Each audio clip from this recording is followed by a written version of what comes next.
Welcome to the deep dive. Today, we're really getting into the weeds, looking at how modern digital platforms actually manage, all those customer experiences and data. And we're doing it through a pretty interesting lens, looking at the kinds of things covered in the AD0-E607 exam. That's all about tools like Adobe Journey Optimizer and the Adobe Experience Platform. Yeah, so our source material isn't some dry textbook. It's actually practice questions, believe it or not, and the explanations from that exam. It gives us a kind of unique peek behind the curtain, our mission, to pull out the really key insights, the practical stuff about how these systems work, how they drive personalization, hopefully without getting lost in, too much jargon. So let's kick things off right at the foundation. I mean, you've got millions of interactions happening, website visits, app stuff, calls, purchases, just chaos, right? How do platforms even start to organize all that? What's step one for understanding a customer? That really is the core question, isn't it? Mm. And the answer fundamentally lies in schemas, especially in platforms like Adobe Experience Platform. Think of a schema as like the blueprint for your customer data. It's the standardized framework. It defines what data you're collecting, yes, Yeah. but also its exact structure, the data types, everything. Like blueprint. Okay. Exactly.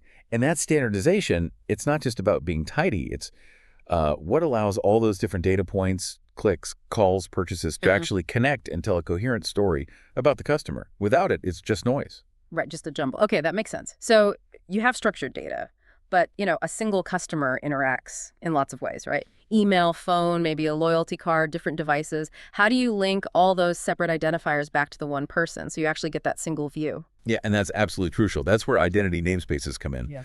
They are, well, they define how these different identifiers relate to each other. So your email, your phone number, that loyalty ID, maybe even a cookie ID, the Yeah. namespace, tells the system these potentially belong to the same individual. Oh, okay. It's the mechanism that stitches it all together, resolving those different IDs into one unified customer profile. Hmm. Without that, you'd have like 5 different versions of the same customer, Yeah. fragmented, useless, really. Got it. So schemas for structure, namespaces for identity. That's a huge step, actually knowing your customer. So what's next? How do these systems then, guide someone through a specific journey? And just as importantly, how do they make sure someone gets off that path when it's no longer relevant? You don't want to keep getting welcome emails weeks later. Precisely. That's managed by something called exit criteria in Journey tools, like Adobe Journey Optimizer. It's basically a rule that says if this condition is no longer true for this person, automatically remove them from this journey. So, like your example, if someone is in a new customer onboarding journey and the exit criteria is has made first purchase, the moment they buy something, poof, they're out of the onboarding. Right. It keeps things relevant, prevents those awkward brand damaging messages you mentioned. It's about respecting where the customer actually is in their relationship with you. That's smart, ensures relevance. And thinking about journeys, sometimes the timing is everything, isn't it? You don't want to hit someone with 3 emails in an hour. How do you control the pace? Maybe pause things until the right moment. Yeah, pacing is critical. For that, you use what's called a wait activity. It does exactly what it sounds like. It pauses that specific person's progression in the journey. For how long? Well, it could be for a set duration, like wait 3 days. Mhm. Or it could wait until a specific condition is met, maybe wait until they open the previous email, or wait until a specific date and time. Ah, okay. So very flexible. Very. It gives marketers really granular control over the timing and the sequence of messages. You want to send the right message at the right time for maximum impact, not just fire everything off at once. Makes sense. So we can get people out of journeys, control the pace within them. But what actually starts these journeys? What kicks them off? Is it always like a real-time thing? Someone clicks a button, visits a page? Often, yes, real-time events are big triggers, but not always. There's another important category called business events. Think of these more like batch events. They might run on a schedule like once a day, process everyone who abandoned a cart yesterday, or they could be triggered by an external system update, maybe an inventory change. Okay, so not necessarily instant user actions. Right, it could be for bulk processing, periodic updates. Mm. For example, a monthly loyalty point statement journey that would likely be triggered by a scheduled business event, not an immediate user action. So you have both real-time and these scheduled, often larger-scale triggers. Interesting. So moving on to the actual content in these journeys, we all get those emails that have our name, maybe reference something we bought. How does that happen? How do they make messages feel personal and not just generic? That personalization often comes down to dynamic fragments. Yeah. These are essentially placeholders in your message template. Placeholders. Yeah, but smart ones. They allow marketers to insert variable bits of content that are pulled directly from the customer's profile data. So instead of saying, "Dear customer," it pulls your actual first name. Or for a travel booking, it dynamically inserts your flight number, your seat assignment, departure time. Right, the specific details. Exactly. Itinerary details, Mm. products left in a cart, loyalty points balance, whatever data you have, you can potentially use dynamic fragments to weave it into the message, making it highly relevant and, personal. Super powerful. But what about the stuff that needs to be the same everywhere? Like the company logo, the footer with the address, maybe some legal disclaimer. You wouldn't want to update that in 50 different Journey emails if it changes. Oh, absolutely not. That would be a nightmare. That's precisely what global fragments are for. These are reusable content blocks like a header, a footer, a specific promotional banner that you manage centrally, Centrally. meaning you create it once in one place.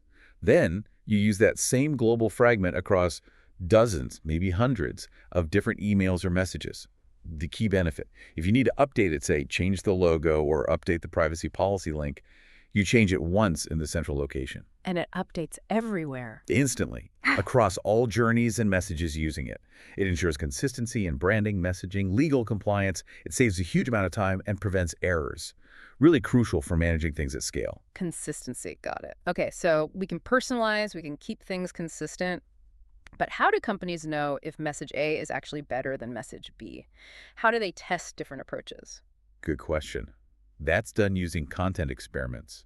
It's basically A/B testing or even multivariate testing built right into the Journey platform. A/B testing, like try two different subject lines. Exactly. Or different calls to action, different images, different promotional offers, you name it. You create two or more variations of a piece of content within your message.